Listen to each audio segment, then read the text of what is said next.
नमस्कार, मैं विनोद कुमार झा महात्मा गांधी शिक्षण संस्थान दरभंगा से आज वर्ग 8 के लिए अभिलाषा पाठ पुस्तक का पाठ संख्या 4 जो कविता है, नाम है निश्चल भाव।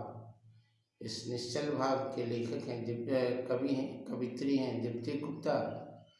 दीप्ति गुप्ता ने हमें इस कविता में समझाया है कि हम परमात्मा के ही अंश आत्मा के रूप में चेतना जो हमारे शरीर में है वह प्राकृतिक है, हम सब एक हैं। तो इसका सारांश हम कल सुन चुके हैं। आज हम इसको कविता को बिंदुवार पढ़ते हैं। मेरे अंदर एक सूरज है जिसकी सुनहरी धूप देर तक मंदिर पे ठहर कर मस्जिद पे पसर जाती है।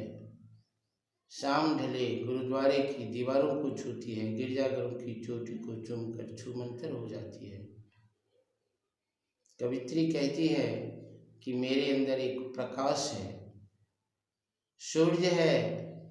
वह सूर्य की सुंदर किरण कभी मंदिर पर पड़ती है, कभी मस्जिद पर पड़ती है, कभी गुरुद्वारे पर पड़ती है, कभी गिरजाघर की दीवारों को उसकी चोटियों को चूमकर छूमंतर हो जाती है, लुप्त हो जाती है।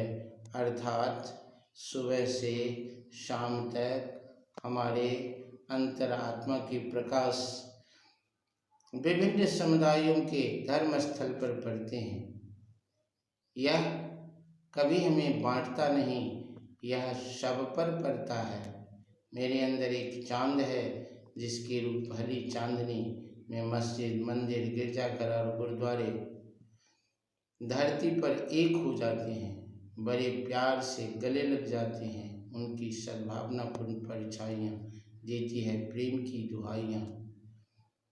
कवित्री कहती है कि जिस तरह हमारे अंतरात्मा की प्रकाश मंदिर, मस्जिद, गुरुद्वारे पर पड़ती है सूर्य के रूप में, उसी तरह से हमारे अंदर में भी एक चांद है जिसकी चांदनी कभी हमारे बीच में भेद नहीं करती।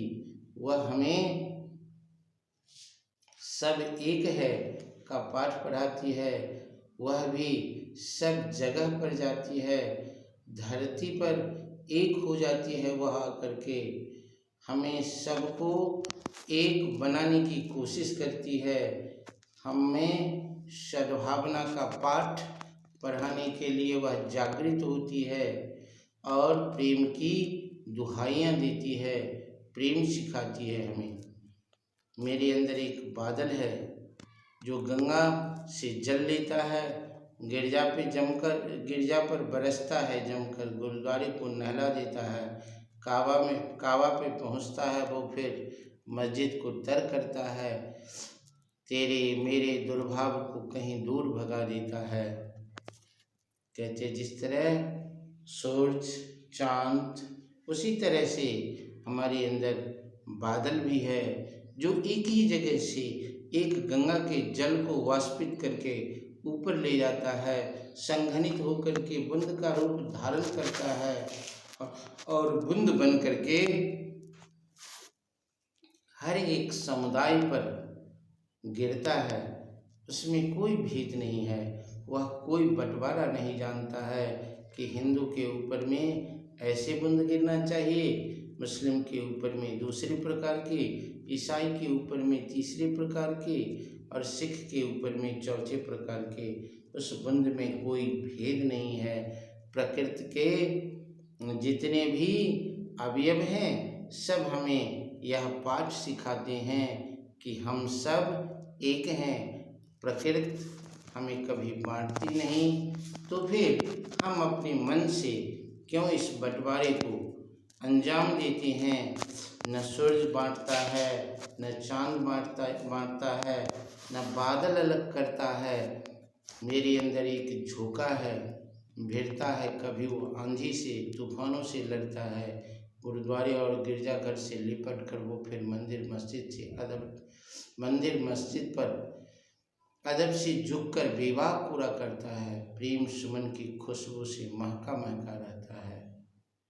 जिस तरह इन सारे अवयवों का क्रियाकलाप होता है, ठीक उसी तरह से कवित्री ने हवा का भी कहा कि हवा भी समान रूप से सभी समुदायों के धर्म स्थल पर जाती है, चाहे वह समीर हो, तूफान हो, हवा हो, वायु हो, जिस किसी रूप में वह आता है समान रूप से सबको सुख दुख पहुंचाता है। अब जब यह प्रकृति के सारे चीज हमारे साथ एक व्यवहार करता है तो कवित्री इसमें हमें सिखाती है कि हम भी प्रकृति के ही एक अवयव हैं। हमें भी इसी सूरज, चांद, बादल, हवा के तरह आपस में विभेद को भूल करके मिल जाना चाहिए, सद्भावना को अपनाना चाहिए, प्रेम से इंसान बनना चाहिए और एक इंसानियत का धर्म का निर्वहन करना चाहिए। तो इस अंश में आज भाग 2 में हम